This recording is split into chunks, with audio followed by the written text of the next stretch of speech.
무엇입니까? 감사라고 하면 무엇인가 얻은 것이 있고 주어진 것이 있어서 감사한다라고 그렇게 생각하기 쉽습니다. 그런데 하나님께 드리는 감사가 언제나 우리에게 무엇이 있어서 또 기도의 응답이 있어서 드리는 감사만 있는 것은 아니라는 것을 오늘 우리는 조금 살피게 될 것입니다. 때로는 우리의 삶이 위험한 가운데에 또 그리고 고난 가운데에 내 손과 내 발로는 어찌할 수 없는 상황 가운데 몰렸을 때에 그때에도 여전히 감사의 제목이 있을 수 있다라는 것이죠. 그리고 돌이켜보면 그것이 하나님의 섭리요 경륜과 계획하심 가운데 있었던 일이구나라는 사실을 깨달을 때는 더 큰 감사를 하나님께 드릴 수 있게 될 것입니다. 오늘 여러분들과 함께 읽은 말씀, 이 말씀의 내용을 전반적으로 살펴보면 다윗이 아주 큰 위기에 처한 상황을 이야기하고 있고 또 그 위기로부터 어떻게 벗어날 수 있었는가에 대해서 오늘 이 성경의 내용이 그러한 이 내용을 담고 있습니다. 사울을 피해서 블레셋으로 피신할 수밖에 없었던 다윗 그리고 그를 따르는 사람들, 조국을 등지는 일이 쉽지 않았겠습니다만 그럴 수밖에 없었던 이유가 자신을 그토록 죽이려는 이러한 사울, 그 사울의 추격이 아주 맹렬했기 때문이고 또 집요했기 때문입니다. 좀처럼 벗어날 수가 없었던 것이죠. 그래서 생각한 것이 그렇다면 아예 적진으로 들어가자.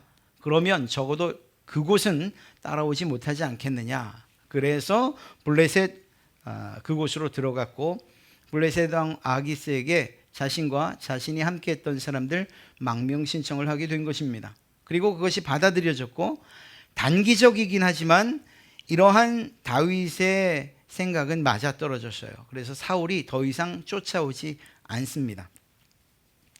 그런데 블레셋 땅으로 들어가서부터가 이제 문제인 거예요. 우리가 지난주도 살펴봤지만 블레셋 땅에 들어가면서부터 하나님 그분을 주 혹은 주인 이렇게 불렀던 다윗이 이제는 아기스를 주라고 부르게 됐어요.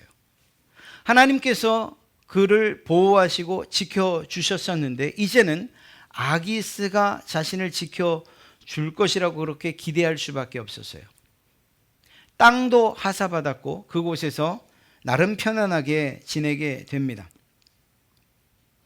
사실은 이것으로부터 다윗의 문제가 시작되죠.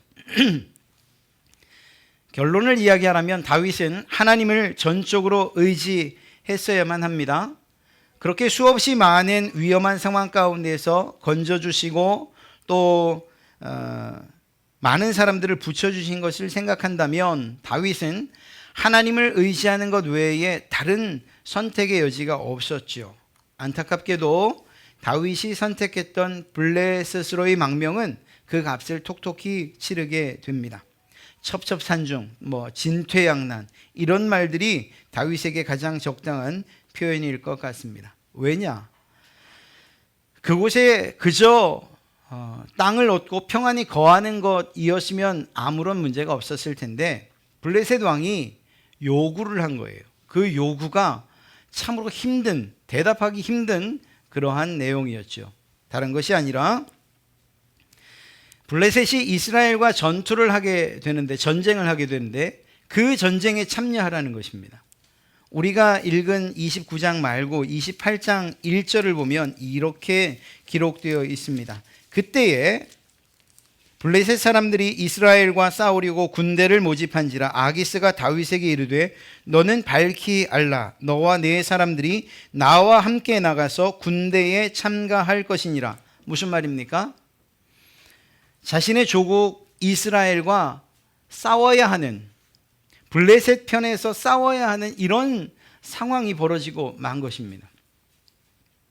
여러분, 다윗이 블레셋으로 비록 망명을 했지만 그는 여전히 하나님께 기름 부음을 받은 이스라엘의 왕이 될 사람이었고 그 사실을 인식했기 때문에 비록 블레셋 땅에 있었지만 그가 싸웠던 대상들은 이스라엘의 적군들이었고 이스라엘을 괴롭히는 사람들이었어요. 물론 보고는 블레셋 왕 아기스에게 와서 보고할 때는 네, 저희가 오늘은 이스라엘 남쪽을 쳤습니다. 유다의 남쪽을 쳤습니다. 이렇게 거짓말을 했지만 그러나 그는 실제적으로 아말렉이나 혹은 이스라엘을 괴롭히는 그 사람들, 그 성읍들을 공격했던 것이죠. 그런 다윗이 이제는 정말 오도 가도 못하는, 어쩔 수 없이 자신의 조국 이스라엘과 싸워야 하는 이러한 상황에 놓여 버리고 만 것입니다. 거절할 수는 없었죠. 지금까지 아기스가 믿고 또 그에게 제공해 준 그러한 여러 가지 것들이 1년 6개월 동안 있었잖아요. 그간의 그러한 의리를 생각한다면 아기스 왕의 이러한 요청에 거절만 할 수는 없는 것이죠. 무엇보다 그와 함께 있었던 여러 사람들, 방백들이나 또 아기스 주변에 있던 사람들, 그들이 사실 아기스와는 다르게 끊임없이 의심을 했기 때문에 그들에게 이 신의를 저버리지 않는 일은 중요했던 거예요. 블레셋이 언제라도 다윗을 공격하려고 하면 당할 수밖에 없는 입장이었기 때문에 살기 위해서라도 그는 전쟁에 나갈 수밖에 없었어요. 살기 위해서 나가면 자기의 동족을 죽여야 하는 이런 상황에 놓이게 된 것이죠. 사실 블레셋 편에서 싸우는 것도 문제가 되진 않아요.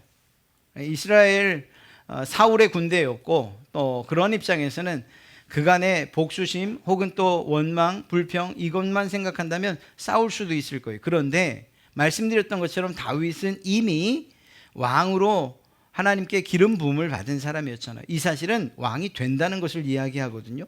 왕이 됐을 때에 이 사건이 그의 발목을 잡지 않을까요? 만약 싸운다면, 만약 블레셋 그 편에서 이스라엘과 싸운다면, 단지 전쟁터에 나왔다는 이 사실만으로도 그는 그저 요새 말로 하면 아마 탄핵감일 겁니다.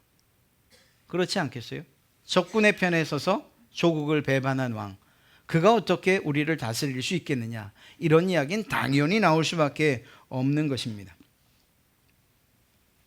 다윗이 이러지도 저러지도 못하는 상황에 빠진 것이죠.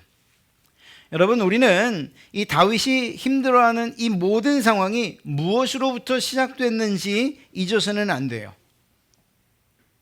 그것은 하나님을 순간 의지하지 못한 채 자신의 뜻과 계획에 따라서 움직인 결과이고, 위기의 순간마다 지키고 보호해 주셨던 그 하나님을 잠시 잊은 채 두려움 가운데 선택한 그러한 하나님에 대한 불신의 결과였던 것입니다. 그러니까 하나님 편에서가 아니라 다윗 편에서 일으킨 문제였던 거예요. 늘 기도하고 늘 하나님의 뜻을 묻던 다윗이 어째 이렇게 중대한 일에서는 하나님께 묻는 일도 없고 하나님의 응답을 받은 일도 없이 이런 일을 선택했는지 안타까울 따름이죠. 어찌 되었거나 자신의 결정, 하나님이 아닌 자신의 선택이었던 것입니다. 우리들 역시 종종 하나님만 의지하고 매달려야 하는 그러한 때에 사람을 의지하는 경우가 있어요. 하나님의 약속을 믿고 좀 더 기다려야 했는데 조급한 마음으로 서두를 때가 있죠. 하나님의 음성에 순종해야 하는데 사람들의 조언과 그리고 또 경험에 의지할 때가, 그것에 귀를 기울일 때가 왕왕 있습니다. 그러다가 전혀 생각지 않았던 앞서 당했던 그 상황보다 더 심각한 상황을 만날 때가 많다는 것입니다. 이러한 때에 하나님은 어떻게 그 사랑하는 자들, 그들의 인생 가운데 역사하시는가? 다윗은 어쩔 수 없이 아기스 왕의 시위 대장으로서 참전을 하기로 결정합니다. 거기서 더 이상 거절할 수가 없었던 거죠. 그런데 그때에 블레셋 사람들의 군대 장관들, 방백들, 이들이 결사 반대하고 나선 것입니다. 이 히브리 사람이 왜 여기에 와 있습니까? 라고 그렇게 말을 해요. 그리고 이어서 하는 이야기가 무엇인가 하면 이 사람이, 이 다윗이 우리를 언제 배반할지 모르는데 그를 어떻게 우리의 전쟁에 데리고 나갈 수 있단 말입니까? 물론 아기스, 블레셋 왕 아기스는 여전히 다윗을 신임했기 때문에 이렇게 대답을 하지요. 쉬운 성경을 보면 귀관들도 알다시피 이 사람은 다윗을 말합니다. 이스라엘 왕 사울의 종이었던 다윗이요. 그가 나와 함께 지낸 지가 이미 한두 해가 지났지만 그가 망명하여 온 날부터 오늘까지 나는 그에게서 아무런 허물도 찾지 못했소. 그러니까 나와 함께 나가 싸우는 것에는 아무 문제가 없다라고 이야기하죠. 사실 그것은 또 틀린 말은 아니었어요. 다윗이 유다 남방과 아말렉 쪽 등 다른 민족들을 침략했지 블레셋 사람들에게는 큰 피해를 입힌 일이 없지요. 이 블레셋 왕 아기스의 다윗을 향한 이 신임은 매우 두터웠습니다. 그래도 블레셋 방백들이 물러서지를 않습니다. 다윗을 불신했을 뿐만 아니라 그를 신임하려는 자신들의 왕 아기스에게 분노를 하기까지 합니다. 돌려보내라고 말하죠. 그래서 4절을 보면 저 사람을 돌려보내십시오. 왕께서 그에게 지정해 준 그곳으로 그를 돌려보내시고 우리와 함께 싸움터에 나가지 않도록 해 주십시오. 싸움터에 나가서 그가 우리의 대적으로 돌변할지 모르지 않습니까? 그가 무엇을 가지고 자기의 주인, 그러니까 사울과 화해할 수 있겠습니까? 사울과 다시 한번 손을 잡으려면 결국 블레셋을 치는 것 외에는 다른 방법이 없지 않습니까? 그리고 가서 사울에게 내가 첩자였습니다, 뭐 이렇게 말할지 어떻게 합니까? 라는 그러한 의도였어요. 우리 군인들의 머리를 잘라다 바쳐서 그렇게 자신의 왕 사울과 화해하지 않겠습니까? 그가 바로 이스라엘 백성이 춤을 추면서 사울은 수천 명을 죽였고 다윗은 수만 명을 죽였다라고 추켜 세우던 바로 그 다윗이 아닙니까? 방백들의 이야기가 일리가 있죠. 그리고 또 실제로 이러한 일들은 그들의 사이에서 이미 있었던 일이에요. 사울과 요나단, 그 요나단이 블레셋과 전투할 때에 승기를 잡게 되자 블레셋 사람들 진영에서, 블레셋 땅에서 살던 이스라엘 사람들이 돌연 마음을 바꿔서 블레셋 사람들을 공격한 사건이 14장에 이미 기록되어 있어요. 그러니까 그런 전례가 있었던 거죠. 다윗이라고 그러지 말란 법이 어디 있습니까? 방백들의 주장입니다.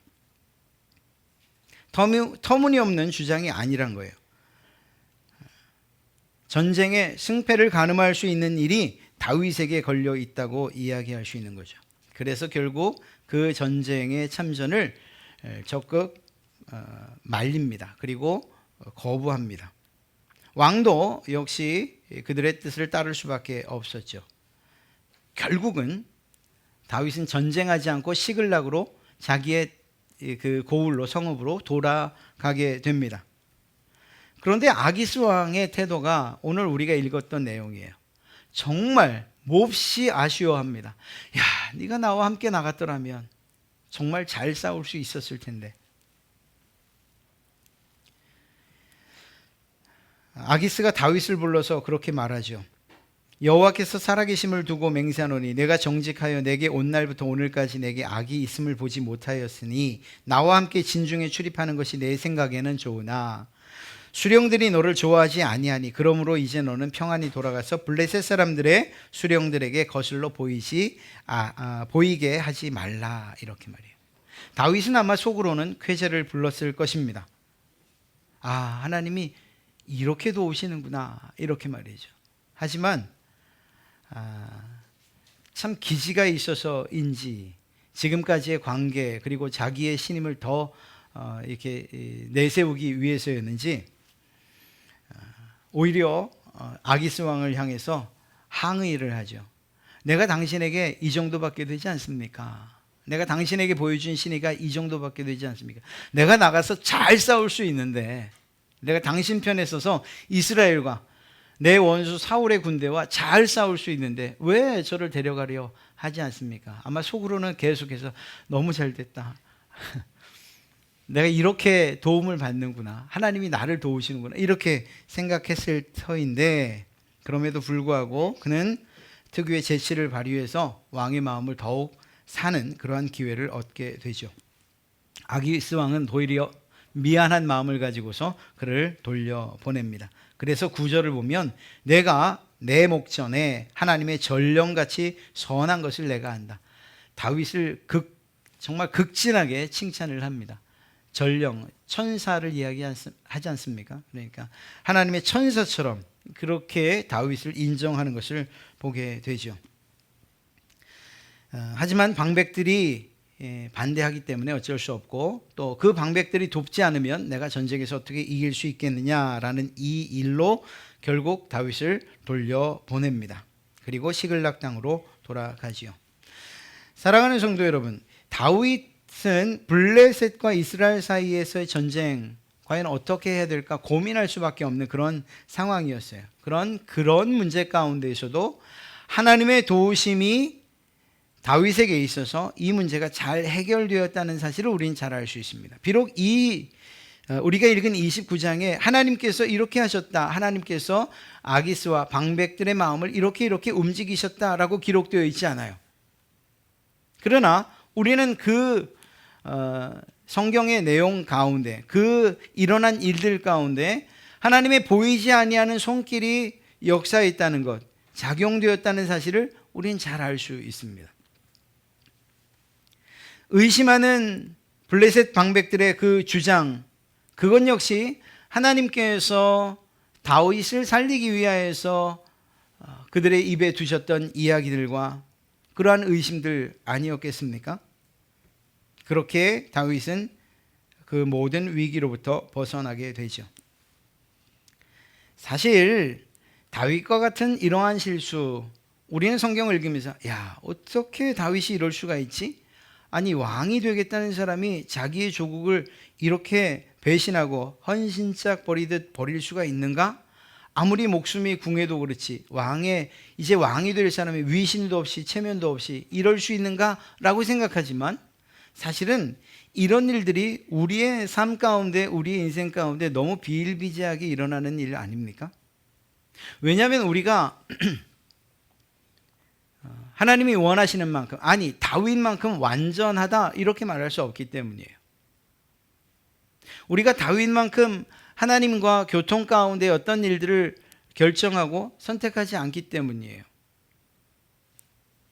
때로는 다윗이 실수한 것보다 더 많은 실수들이 내 삶 가운데 있기 때문에 우리는 다윗을 향해서 어째 이러지? 라고 말할 수 없어요. 사실은. 그래서 다윗이 이러했다라는 것을 살피는 것보다는 하나님께서 실수한 다윗, 잘못 결정한 이 다윗을 어떻게 사랑하셨고 그를 어떻게 구원해내셨고 위기 가운데에서 탈출시켜 주셨는가, 이것을 살펴보는 것이 우리의 신앙과 또 하나님과 우리와의 관계 가운데 더 중요하리라 생각합니다. 다윗은 하나님의 이러한 신비로운 섭리와 그리고 은혜 가운데, 그리고 그 계획 가운데에서 다시 기회를 얻은 것이라 말할 수밖에 없어요.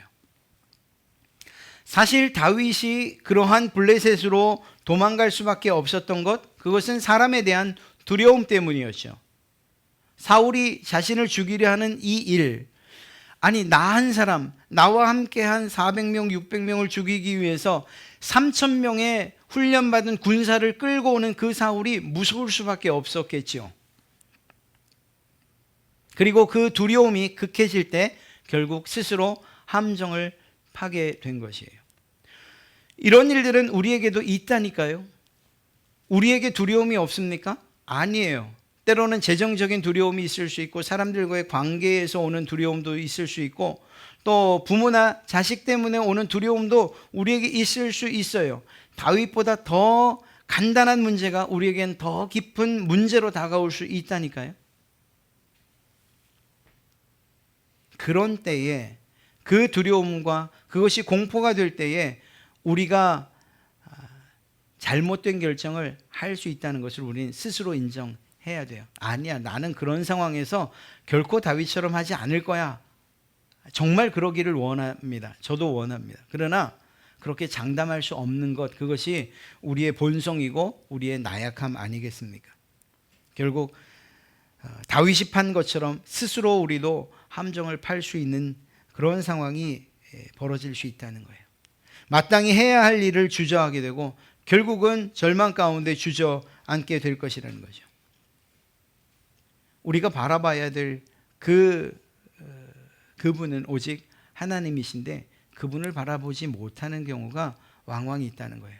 두려움 때문에 때로는 그것이 우리에게 공포가 되어서 걱정이 되고 근심이 되어서 그것이 지나쳐서 원망과 불평으로 이어질 때는 더더욱이 하나님의 은혜를 생각하지 못할 수 있다는 것이죠. 그런데 생각해 보십시오. 하나님께서 우리를 일부러 함정에 빠뜨리시는 분이십니까? 덫을 놓아서 네가 여기 한번 걸리기만 해봐라 라고 기다리시는 그런 분이십니까? 하나님의 성품을 우리가 알지인데 하나님은 그런 분이 아니시잖아요. 모든 유혹을 당하는 것, 그것은 우리를 유혹하고 결국 넘어지게 하는 것은 그것은 사탄이고 또 연약한 우리이지, 하나님은 하나님의 말씀에 결코 나는 유혹하는 하나님이 아니다.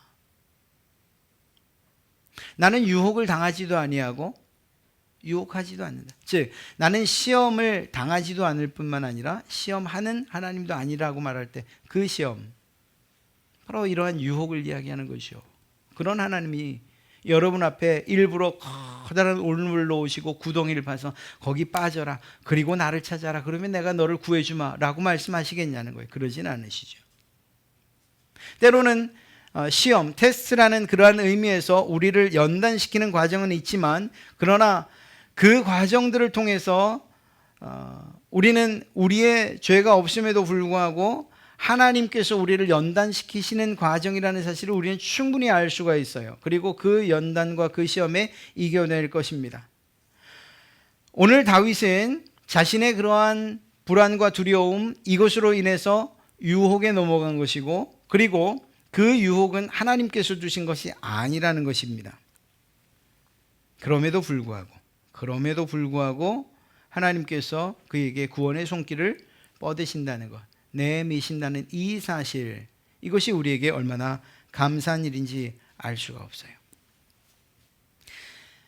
그렇게 실망할 수밖에 없는, 성경을 읽는 독자 우리들도 실망할 수밖에 없는 이런 다윗에게 하나님은 여전히 신실함을 베푸셨습니다. 사도 바울은 이러한 일들에 대해서 하나님을 사랑하는 자, 곧 그 뜻대로 부르심을 입은 자들에게는 모든 것이 합력하여 선을 이루느니라 라는 말씀으로써 우리를 위로하고 계셔요. 때로는 우리가 실수할 수 있고 또 잘못 결정할 수 있고 이보다 더 심각하게 죄를 지을 수도 있어요. 그러나 그러한 것들이 우리를 향한 하나님의 뜻과 계획을 변경시키지 못한다는 사실을 믿으시기를 주님의 이름으로 축복합니다. 하나님을 신뢰한다는 것, 하나님의 신실하심은 바로 그런 것이에요. 하나님께서 여러분을 향해서 가지고 계신 계획이 우리의 실수와 우리의 죄 때문에 굽지 않으신다니까, 변경되지 않으신다니까요. 하나님의 신실함은 여전하고 그 신실함은 영원해서 변함없이 이루어져 가요. 믿지 못하는 것, 그리고 스스로 포기하는 것은 다만 우리일 뿐이에요. 우리는 하나님의 손을 분명히 보지 못할 수도 있지만 하나님은 항상 예상치 못한 은혜로 우리를 향해 내미시는 그 손길로 우리를 놀라게 하십니다. 사랑하는 성도 여러분, 하나님께서 우리를 하루하루 어떻게 인도하실지 우리가 어떻게 알 수 있겠습니까? 그러나 분명한 것 한 가지는, 하나님께서 언제나 여러분을 사랑하시고 또 그 걸음을 인도하신다는 이 사실입니다. 돌이켜보면 우리가 그렇게 1년을 살아온 거예요. 우리가 연초에 내가 이 한 해를 어떻게 살아가야지 계획하셨습니까? 계획하신 대로 이루어지던가요? 그럴 수도 있지만 그렇지 않을 수도 있어요. 아니, 어쩌면 우리가 계획하고 우리가 가고자 했던 그 길을 못 걸어간 경우가 더 많을 거예요. 내가 계획한 것이 이루어지지 않았기 때문에 하나님의 계획이 무너지고 또 그분께서 우리를 향해서 가지고 계신 그 뜻이 어그러진 것입니까? 아니죠. 내가 보는 그 길이 언제나 옳은 것, 내가 세운 그 길이 언제나 바른 것이 아닌 것을. 그러니까 우리가 바라봐야 되는 것은, 그리고 또 인식하고 인지해야 되는 것은 하나님께서 나를 향해서, 여러분을 향해서 가지고 계신 그 뜻과 그리고 그 계획, 이것을 아는 것이 중요하다는 거예요. 내 뜻이 하나님의 뜻이 아니라 하나님의 뜻에 우리의 뜻을 맞춰야 된다는 이 사실인 것입니다. 그리고 말씀드린 것처럼 돌이켜보면 그렇게 우리가 1년을 살아온 거예요. 혹시라도 우리가 실수해서 곁길로 가 공경에 빠지게 됐다 할지라도 우리는 낙심하지 말아야 돼요. 우리가 주님의 손을 놓거나 놓칠 수는 있을지 모릅니다. 그러나 주님은 결코 여러분의 손을 놓지 않으시기 때문에, 그래서 낙심하면 안 되는 거죠. 주님이 포기하지 않으셨는데 내가 포기했다고 말하며 스스로 좌절과 절망 가운데 빠질 이유가 있냐? 그것처럼 안타깝고 어리석은 일이 어디 있겠습니까? 설령 그런 상황 가운데 들어간다 할지라도 하나님께 부르짖어 구하기만 하면 하나님은 언제라도 구원의 손을 펼치실 줄로 믿습니다.